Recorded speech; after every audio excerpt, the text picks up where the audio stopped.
بسم الله الرحمن الرحيم. اللهم صل على سيدنا ومولانا محمد وعلى ال سيدنا مولانا محمد. رب زدنا علما رب اشرح لي صدري ويسر لي امري واحلل عقدة من لساني.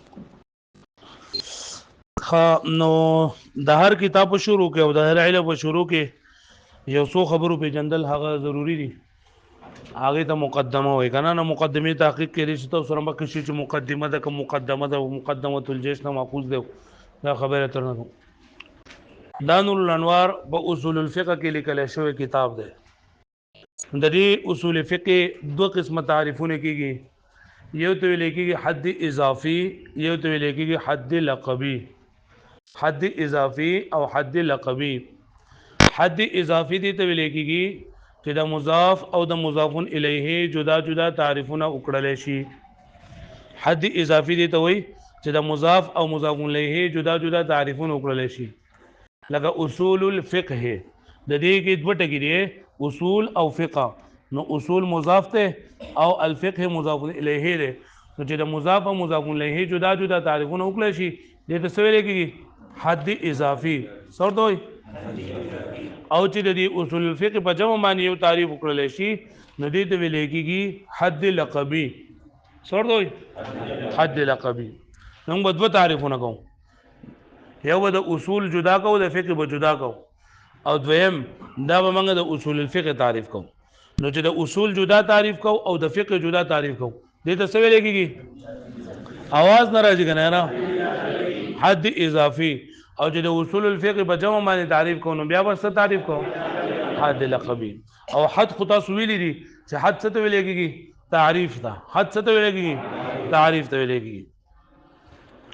نو د اصول الفقه حد اضافي هغه د اصول جدا تعریف او د فقه جدا تعریف. اصول د اصل جمع ده. اصول د اصل جمع ده. د لغت په اعتبار سره اصل ویل کېږي ما یبتنی علیه غیره، هر هغه څه چې باغې باندې بل څه جوړ کړل شوی بناوي. لکه دا دیوالونه دي نه، دا چې په کوم بنیاد باندې جوړ شوی دي هغه ته اصل وایي. دا ونه بهر لګېدلی ده، دا لاندې په دې جړله باندې دغه شوي دي نو جړلې ته اصل ویل کېږي. نو دغه شان هر یو څیز چې دی باید په بل څیز پای باندې بنایي پای باندې جوړ شوی نو دغه اصل څیز ته چې دی ته اصل ویل کېږي. ما یبتنی علیه غیره د اصل په اعتبار سره. او په اصطلاح د فقها کې د اصل ډېر شی معنی دي، انشاءالله کتاب کې به هم راشي. او د دې اصول فقه دا تعریف او د فقه دا تعریف د حد اضافي او د لقبي دا په خپل په کتاب کې مر روان دي. خو لکه نور کتابونو کې چې تاسو څنګه شروع کوی بلا ولا کېجو دغه شانتي د دې زم دی وجنه ماته واستوي. دلیل یو معنی دا اصل، یو دا دلیل معنی چې دا راجح ده، د دلیل یو دا اصل معنی چې دا قاعده ده. خلک ویل کوي اصل بری کې دا خبره ده. نو اصل معنی یعنی قاعده بری کې ده. او با د فقه تعریف نو دا ما وسولي کوی د فقه تعریف نه ده، هغه په لغوي معنی ده او دغه چې ده کنه جان نه سمجھ نه یعنی پوهیدل. د فقه لغوي معنی پوهیدل. او په اصطلاح کې هو علم بالاحکام الشرعيه الفرعيه عن ادلتها التفصيليه. هو علم بالاحکام الشرعيه الفرعيه عن ادلتها التفصيليه. چې دا داسې علم دی، دا علم الفقه. علم الفقه داسې علم دی چې په دې کې احکام بیانېږي، احکام شرعي بیانېږي، شریعت یعنی د شریعت احکامات په دې کې بیانېږي. نور اصلي احکامات پکې نه بیانېږي، د شریعت احکامات پکې بیانېږي. لکه دا حکم پکې نه بیانېږي چې لکه نن به سکول ته ځو کنه بوزو، نن به مدرسې ته ځو کنه بوزو، نن به مدرسې په څه ټیم چوټي. دا په فقه کې نه بیانېږي. شرعي احکامات مونږ وګما غوانه کما په دې ټیم کې مونږ کوم نو مونږ به قبليږي کنه به قبليږي. د کم شرایطو په مانځه کې خیال ساتم، زکات به ورکوم نه به ورکوم، چاله به ورکوم، څنګه به ورکوم، په کوم طریقه باندې به ورکوم، په کوم وخت کې به ورکوم. دا شرعي احکامات دي. او فرعي احکامات، فرعي مطلب دا دی چې یو د دې تعلق د عمل سره وي. لکه یو خو اصولي احکامات دي، اصولي احکامات چې هغه په وو سيزونو باندې ایمان لرل ضروري. آمنت بالله وملائکته وكتبه ورسله واليوم الاخر والقدر خيره وشره من الله تعالى والبعث بعد الموت. نو په فقه کې د دې نه باس نه کیږي، په فقه کې د دې نه باس نه کیږي. پوه شئ په دې کې فرعي احکامات یعنی کم چې تلاول مسلمان چې د مسلمانېدون وروسته چې په دې باندې کوم احکام لازميږي، لکه مونږ د باندې لازم دي، روزه د باندې لازم ده، زکات د باندې لازم دي. او دا به موږ ته معلومیږي د ادله تفصیلونه عن ادلتها التفصیلیه. ادله تفصیلیه دا سلور دي دا وایم ان شاء الله وسوستو. نو د فقه تعریف سره هو علم بالاحکام الشرعيه فرعيه. ها دا بیا چی سبب اورم ګره دا بیا دا حد اضافي وو یعنی د اصول من جدا تعریف کو او د فقه منګه جدا تعریف کو. وس حد لقبی دي ته وای چې د اصول الفقه ته په جمع باندې تعریف وکي د اصول الفقه تعریف وکي نو دې تعریف د شانتی دی غلق فرق دی بګي. هو علم بالقواعد هو علم بقواعد التي يتوصل بها المجتهد التي يتوصل بها المجتهد هو علم بقواعد التي يتوصل بها المجتهد. ولي ازنا سيدسو ها ما سوي ها ما اذا من جدا سره پالي گیا زو تو باره. هو علم بقواعد التي يتوصل بها المجتهد إلى استنباط الأحكام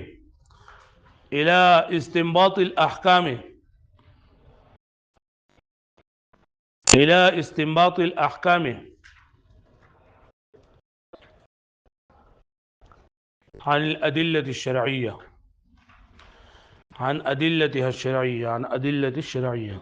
عن الأدلة الشرعية. هو علم بقواعد التي يتوصل بها المجتهد إلى استنباط الأحكام.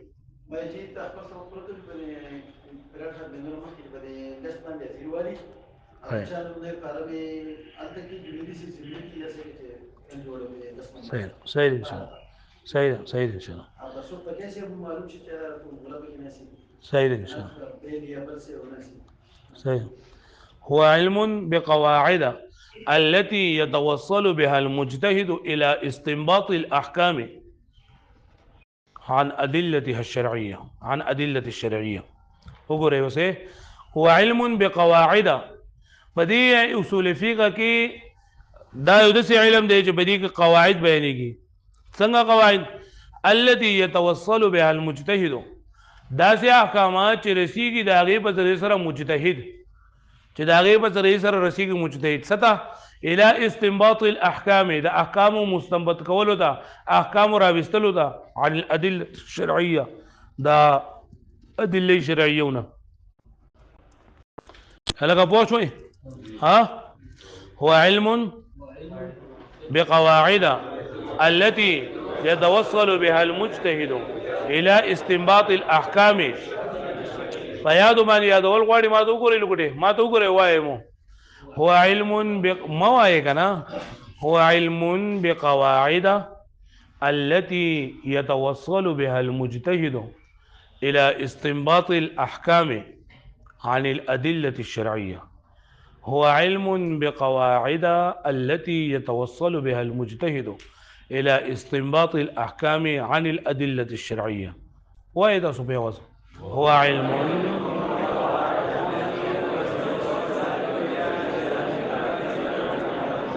هو علم بقواعد التي يتوصل بها المجتهد. يو كس باس يو ما توروي زر وروي. هو علم بقواعد التي يتوصل بها المجتهد الى استنباط الاحكام عن الادله الشرعيه. زر باسي ها باسي شابي. هو علم باسي نا يريګه شرمېږي مو شابه زر باسا. هو علم بقواعد التي يتوصل بها المجتهد عن الأدلة الشرعية. زي ما شاء الله باسا شابه. هو علم ها دا د پښتو اسانه خبره ده. هو علم بقواعد التي يتوصل بها المجتهد الى استنباط الاحكام عن الادله الشرعيه. يعني هغه علم دی چې په دې کې داسې اصول بیانېږي چې د دې په ذریعه سره مجتهد رسي د احکامو استنباط ته د ادله شرعیونه. ها بیا وایه بل وایه بل کینه ده بل وایه فاسي. هو علم بقواعد التي يتوصل بها المجتهد الى استنباط الاحكام الشرعيه عن الادله الشرعيه. بل شابه. هو علم بقواعد التي يتوصل بها المجتهد إلى استنباط الأحكام عن الأدلة الشرعية. ها ماشاءالله صحیح شو دا وس د دې هغه د موضوع سره موضوع د اصول فقه الادله والاحکام الادله والاحکام یعنی دلیلونه او احکامات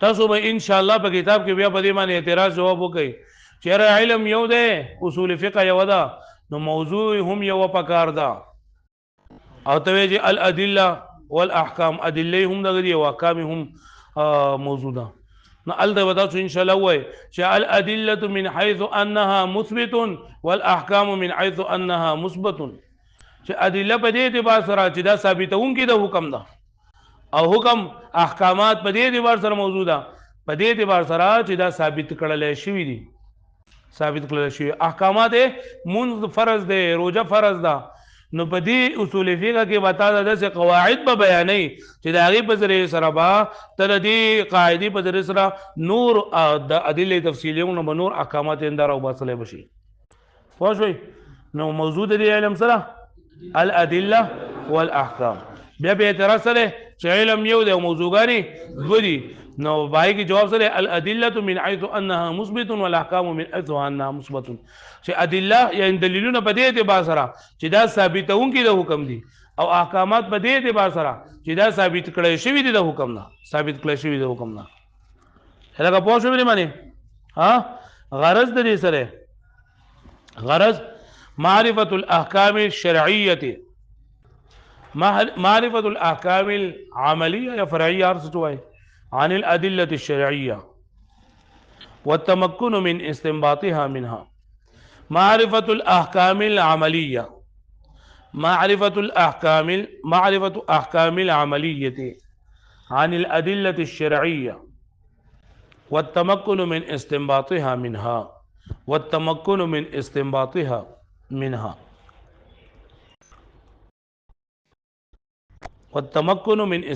عليها يعني د دې علم غرض داره چې په احکام عملیه پیژندل د دې دلایل شرعیونه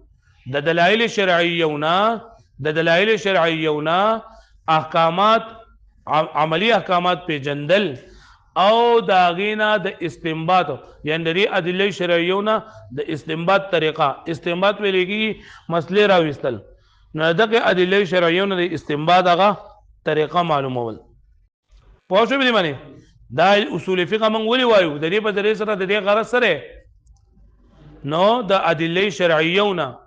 ادله شرعیونه احکامات راوستل احکامات پیژندل او هغه راوستل ویګه به معنی وس هغه ادله شرعیه چې باندې عام متفق دي باندې اتفاق کړل شوی دی نه سلور دي هغه دلایل چې دغه په ذریعہ سره هغه دلایل شرعیه چې بای په ذریعہ سره احکامات ثابتيږي او هغه باندې اتفاق کړل شوی دی نو سوري سلور کتاب الله سنت رسول الله صلی الله علیه و آله وسلم اجماع الامت او قیاس پوه شئ هغه دلایل شرعیه چې بای باندې اتفاق کړل شوی دی او دا غینا احکامات را وستلېږي ناسوري سلور کم دي کتاب الله سنت رسول صلی الله علیه وسلم اجماع الامت او قیاس لکه بدی کې اختلاف نشته او څومره چې احکام شرعیه دي دا موږ ثابتو نه اول به موږ په کتاب الله کې ګورو لکه موږ وایو لکه موږ لازم دی فرض دی ولی فرض دی لکه چې الله تعالی فرمایي واقیموا الصلاه موږ علی زکات لازم دی ولی لکه چې الله تعالی فرمایي واتوا الزکات روزه فرض ده ولی فرض ده کتب علیکم الصیام کما کتب علی الذین من قبل دا شان هر عمل زما لکه زنا حرام ده زنا ولی حرام ده لکه الله تعالی فرمایي ولا تقربوا الزنا انه كان فاحشا پوهیږئ نو د کما سمه چې هم دغه دي احکامات دي نو دا به دلایل شرعیه ولا ثابت وي نو دلایل شرعیه ټوټل یو لستي خو دا سلور بګی دي سړي چې په دې باندې اتفاق کړل شوی دی او هغه سلور چې پای باندې اتفاق کړل شوی دی ناکم کم دي کتاب الله سنت رسول الله صلی الله علیه وسلم اجماع الامت او قیاس په دې نور الانوار کتاب کې با موږ ته کتاب الله باندې بحث وکړي او بیا به سنت رسول الله صلی الله علیه وسلم بیا اجماع او بیا قیاس ودا ان شاء الله په پنځمه درجه کوی او دا کتاب الله نیمه حصہ بس ما سره 122 صفحې پورې او خو بیا د غروب نه خو بیا د بل سره وي او هغه ادله شرعیه چې هغه سره احکامات ثابتيږي او پای کې اختلاف کړل شوی نه هغه ودی سوري هغه هوا نمبر 1 ده استحسان نمبر 2 استصحاب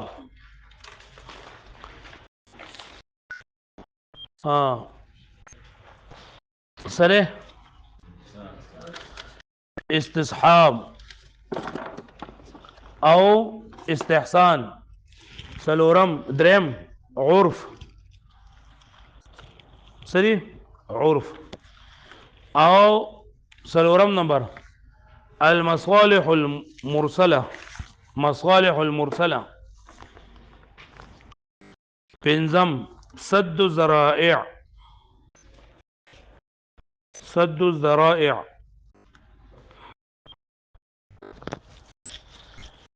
شپږم شرائع من قبلنا او اوم نمبر قول الصحابي ګورم تاسو دا احکام شرعیه چې د کم دلیلونه ثابتېږي هغه دلیلونه ټوټل سوري یولس ټوټل سوري دا سلور بګي اتفاقی دي او و بګي اختلافي دي سلور اتفاقی کم دي کتاب الله سنت رسول الله صلی الله علیه وسلم اجماع الامت او بل څه قیاس او کما دغه چې دي دلایل شرعیه چې باقي اختلاف کړل شوی نو سوري و دي نمبر 1 استحسان نمبر 2 استصحاب نمبر 3 عرف نمبر 4 مصالح مرسله نمبر 5 سد الذرائع نمبر 6 شرائع من قبلنا او اوم نمبر قول الصحابي چې د دې لږ بعض سره سباز تاسو د اصول شاشي په قیاس کې کړل او ان شاء الله چې د دې کتاب د دې او د استحسان او استصحاب او عرف مصالح مرسله د دې ان شاء الله بیا په نور انوار کې چې کم قیاس والا هي سره پنځم درجه کې نای کې بتاو ته دې پاس کوی صحیح ولا بس ته ها دا دغه به کوم حاضری بدل وګورم